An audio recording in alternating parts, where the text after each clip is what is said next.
Far out in the galaxy, something terrifying had appeared. At first, it was just a strange signal from a distant star system.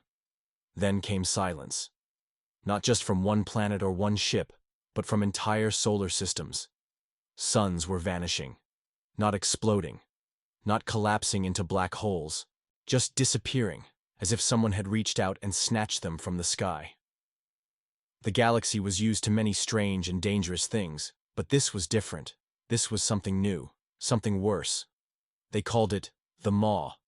It wasn't a ship. It wasn't a weapon. It was alive, massive, and ancient. It looked like a black shadow with wings as wide as moons. It moved slowly but with purpose, drifting through space and swallowing stars as if they were crumbs. No one knew where it had come from. Maybe it was born in a dead galaxy or crawled out of the space between universes. What they did know was this: nothing could stop it. The strongest alien species in the galaxy joined together to fight it. The Avani sent crystal warships that danced with light. The Graal, creatures made of fire and stone, launched plasma hammers that shattered moons. The Trelk, feared for their mind weapons, tried to confuse the beast, but none of it worked. The Maw tore their fleets apart. Entire planets were left without light. Some species begged the Galactic Council to find a way to escape the galaxy itself. Others gave up, believing it was the end of all things. And then came the worst news. The Maw was heading toward Earth, toward human space. The Council suggested humans evacuate, hide, or surrender. After all, they were still one of the younger races in the galaxy. Not the oldest, not the most powerful, just humans. But humanity didn't run. They had faced monsters before. They had survived their own world's storms, wars, and endless dangers. Running wasn't in their nature. In Earth's main command station, a woman stood before a wall of silent screens. Her name was Captain Rhea Kale. She was known across the stars as a war hero, a leader who never backed down. Her short hair was streaked with silver, her eyes were cybernetic, and her body carried more scars than medals. Around her stood generals, scientists, and even alien ambassadors. Everyone was quiet. The image of the Maw filled the main screen. It floated through the dark, massive, and slow, yet unstoppable. Rhea didn't look scared. She looked ready. "This thing doesn't want peace," she said. "It doesn't want to talk. It eats. That's what it does." One of the admirals sighed. "So we run?" Rhea turned her head slowly. "No. We tame it." Laughter filled the room.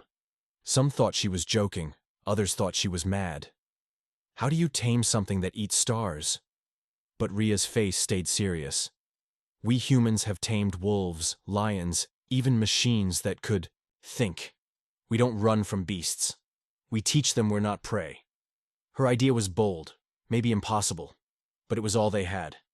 Instead of building another giant weapon, Earth would build something different. A starship not just for war, but for connection. A ship that could chase the Maw, understand it, and maybe, somehow, stop it from inside. Rhea handpicked her team. The best engineers, the smartest scientists, the strongest soldiers. She called them the Taming Crew. Their ship was named the Oblivion Lance, fast, silent, and filled with strange new tools never used before in war. Not missiles, but sonic lures. Not nukes, but neural links. Their goal wasn't to destroy the beast, but to find a way into its mind. The plan was dangerous. No one knew if the Maw even had a mind. No one had ever gone near it and come back. But Rhea believed in something deeper than technology or power. She believed in the human spirit, the drive to fight, to survive, and most of all, to try. The galaxy thought it was the end, but for humans, it was just the beginning. The Oblivion Lance slipped through the blackness of space, moving faster than any ship had before. Its engines hummed quietly as it neared the edge of the dark zone, where stars once burned bright but were now gone. Captain Rhea Kale stood on the bridge, watching the screens as the massive shape of the Maw slowly came into view. It was even more terrifying up close. The creature was a giant, with skin as dark as the void itself, covered in flickering sparks of energy that danced like lightning across its vast body. There were no eyes, no mouth in the usual sense, just folds of living shadow that twisted and shifted with every slow movement. The maw seemed to bend space around itself, pulling at the very fabric of reality. The ship's sensors tried to read the creature, but it was unlike anything anyone had ever studied. Dr. Narration, the xenobiologist on board, leaned forward, eyes wide as she analyzed the strange signals. "It thinks in gravity," she whispered, amazed. "It sings with mass and space. It's alive in a way we don't understand." This was no normal beast. It was a force of nature made flesh, and it could sense everything around it. The team was ready with new weapons designed for this fight. Axel Briggs, the ship's weapons expert, loaded the gravity disruptor cannon, a strange device that could send waves of twisted gravity to confuse the beast's senses. "Let's see if it likes music," Axel joked, though his hands were steady.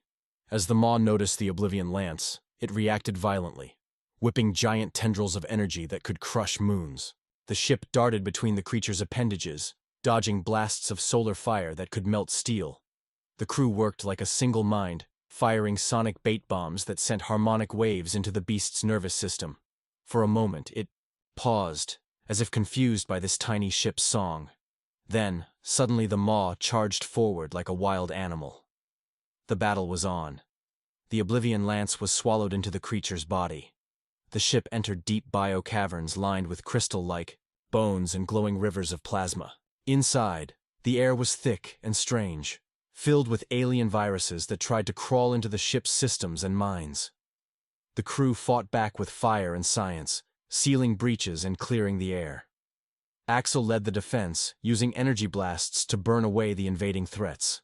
The maw was alive inside, and its body was a twisted maze of strange organic machines and raw energy. Dr. Nari studied the beast's pulse nodes, glowing centers of power that seemed to control its movement. "We need to hit the spine," she said urgently. "Near the 5th pulse node. It's like the brain's heart." The crew prepared a final attack, hoping to disable the creature without killing it. In the midst of this desperate fight, they planted the leash, a neural fusion device meant to connect their minds to the maws and calm it down. For a brief shining moment, the plan worked. The maw froze, stunned by the sudden link. It felt their presence, their fear, their hope. It looked at them not as enemies, but as something new, something strange but worth understanding. But that moment of peace shattered quickly. The leash failed under the beast's immense power. The Oblivion Lance was battered, systems failing. Energy waves tore through the ship's hull. Axel was caught in a deadly blast, his body crushed by the violent force. His last words were fierce and brave. "Tell it I wasn't scared." The crew was shaken, but determined.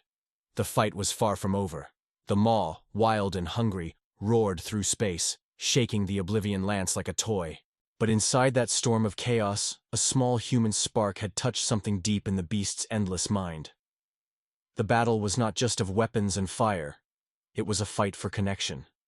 The humans faced a cosmic nightmare and refused to break. Instead, they fought with courage, brains, and heart, hoping that even the darkest shadow could be reached by light. The maw might be a star-devouring monster, but somewhere inside, it was alive.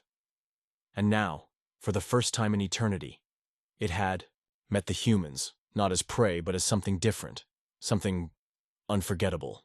After the devastating blow that nearly destroyed the Oblivion Lance, Captain Rhea Kale refused to give up. Though Axel Briggs was gone, his sacrifice had sparked a fierce determination in the crew. The ship was badly damaged, systems flickering, hull cracked, and oxygen running low. But the human spirit, burning brighter than any star, pushed them forward. The scientists worked frantically to repair the neural fusion device, the leash, while the engineers patched up the shields enough to survive the maw's rage. Every moment was a race against death, but Rhea's voice kept them steady. "We're not just fighting for ourselves," she told them. "We're fighting for everyone in this galaxy.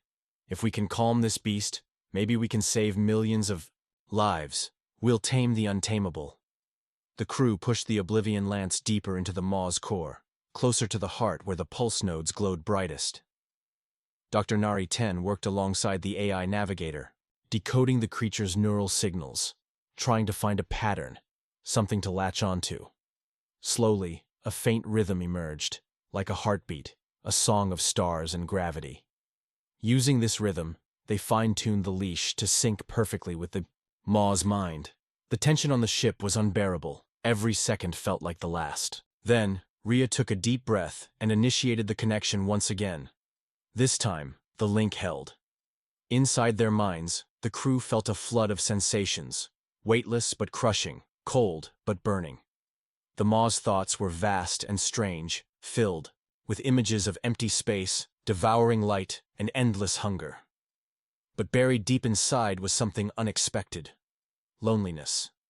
The creature had been drifting alone for eons, misunderstood and feared by all. It had never known kindness or companionship, only fear and attack. Rhea's voice echoed in the shared mindscape, calm but strong. She spoke not as an enemy, but as a friend. "You don't have to be alone. We're here. Let us help." Slowly, the Maw's rage began to fade, replaced by curiosity. But peace came at a price. The bond between the humans and the Maw was fragile, and the creature's massive energy started to overload. The Oblivion Lance shook violently as power surged through the connection. Rhea knew they had to act fast or be crushed inside the Star Beast forever. With a final burst of courage, the crew redirected all remaining energy into the pulse nodes, stabilizing the beast's core. The Maw pulsed once, slow and steady, and then calmed completely. The devouring stopped. The darkness began to shine, with soft blue light like a star reborn. The beast was tamed. News of the incredible victory spread across the galaxy. The once feared Maw became known as the Star Beast, a protector rather than a destroyer. Where it passed, new stars bloomed, and dead worlds stirred back to life. The Galactic Council hailed humanity not just as warriors, but as peacebringers. Captain Rhea Kale and her crew returned as heroes, but more importantly, as symbols of hope and resilience. They had faced the impossible and won not by brute force, but by understanding and heart. The sacrifice of Axel Briggs was remembered as a turning point, the moment humanity chose to reach out instead of strike down. In the quiet moments after battle, Rhea often thought about the strange connection they had made. The Maw was no longer a monster. It was a living part of the galaxy's balance, a star in its own right. Humanity had tamed a creature bigger than any warship, stronger than any weapon, and they had done it with courage, intelligence, and compassion.